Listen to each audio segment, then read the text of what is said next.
We are going to begin tonight with that deadly shooting at a grocery store, a Kroger store outside Memphis, Collierville, Tennessee. Police receiving a call about an active shooter. They say 4 minutes later, multiple law enforcement agencies arriving at the scene. The FBI now on the scene, too. Officers running toward the gunfire, securing the scene inside, finding employees and customers hiding in freezers and in offices. 13 people shot. At least one person has died. Several people have now been rushed to the hospital. The shooter also dead, apparently shooting himself. One worker climbing to the roof to survive this. Another worker describing the desperate rush to hide, saying the gunman kept on shooting and shooting. Tonight, what we're learning about the suspect already, and ABC's Chief Justice correspondent Pierre Thomas leading us off. Tonight, shoppers and employees running for their lives at this Tennessee supermarket as shots ring out. They have 4 to 6 victims at this time. Local police, SWAT teams, and federal agents swarming the scene. A Kroger supermarket about 30 miles east of Memphis. There's over 200 police cars out here. Authorities say the gunman opened fire around 1:30 this afternoon, killing at least one person and wounding at least a dozen more. He kept on shooting. He shot one of my coworkers in the head. As bad as this scene is, and it's horrific, I've been involved in this for 34 years, and I've never seen anything like it. Officers canvassing the building, searching for survivors. We found people hiding in freezers and in locked offices, and, they were doing what they had been trained to do, run, hide, fight. One worker fleeing to the roof for safety. Police say they discovered the shooter dead of an apparent self-inflicted gunshot. The suspect's vehicle located in the store parking lot. We are waiting on some additional equipment to get here to be able to safely check that vehicle. Supermarkets again on the list of soft targets attacked by lone gunmen after that horrific shooting at a Colorado supermarket earlier this year, and the nation reeling from a stunning surge in mass shootings. And Pierre Thomas, our Chief Justice correspondent, back with us tonight. And Pierre, you have late reporting on a possible motive here. David, tonight, sources in Tennessee say police are looking into whether this was another tragic case of workplace violence. And David, we have some truly stunning numbers. There have been more than 2,500 people shot and more than 500 victims killed in mass shootings so far this year. Truly stunning, David. Pierre Thomas leading us off tonight. Pierre, thank you.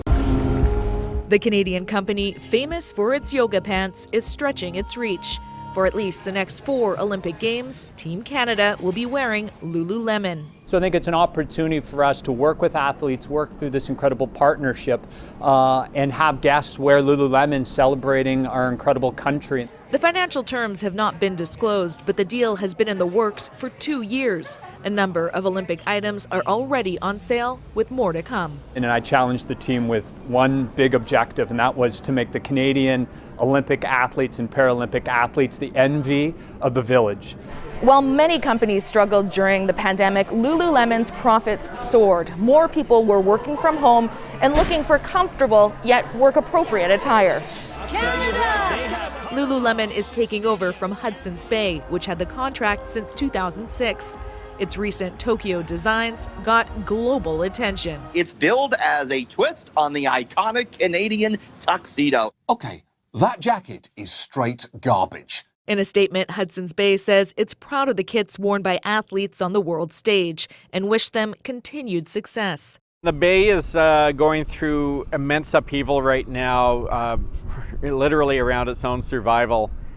And it doesn't surprise me that they would have dropped out. This retail analyst also says calls for a boycott on the Beijing Games could add some risk for Lululemon. There is a potential positioning issue that Lululemon's going to have to navigate being part of that particular games.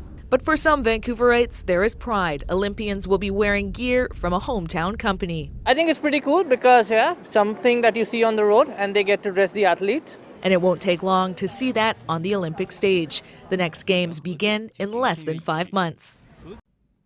Target will hire a lot fewer people for the busy holiday season this year amid the nationwide labor shortage. The retailer said Thursday it plans to sign up 100,000 seasonal workers. That sounds like a lot, but it's about 30,000 fewer than the number it had hired in 2019 and 2020.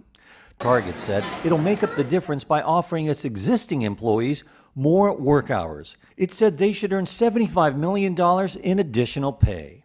During last year's holiday rush, Target nabbed market share from its rivals, benefiting from its investment in its online business. Many retailers and restaurants worry they'll be short-staffed during the key holiday shopping season that starts in late November. So they've been boosting pay and incentives in a bid to retain their staff. Target hiked its starting hourly wage to $15 last year. Facing a logistics and labor crunch, rival Walmart plans to hire 20,000 workers at its supply chain division ahead of the holiday season.